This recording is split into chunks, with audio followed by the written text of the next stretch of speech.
So you go to hook up your septic tank to your septic hole in your campsite here, and you realize that this just broke off of this, or you got a big crack in here somewhere and you're leaking through.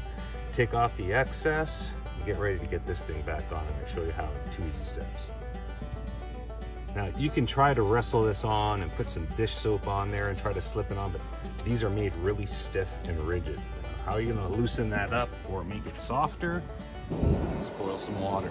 Get some water on the kettle, get it boiled up, pour it on top of the hose before you put it in. It's going to be a piece of cake.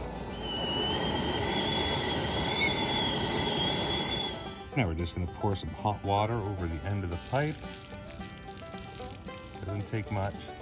Once it gets nice and pliable, bring it out, stretch it, place your piece in. Use your fingernails to grab that wire just to get that first run across. And once you kind of get it started on there, feel free to add a little more hot water.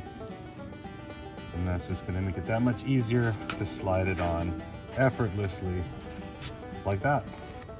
Make sure you put your ring on there before you put this piece on.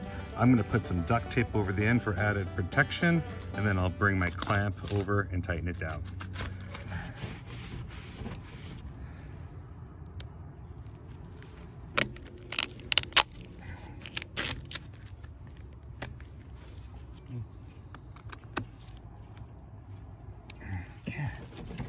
And now you got a new clamp on the end, securely snug on there, not going to fall off. And this duct tape here will hopefully help prevent any future rips at the end.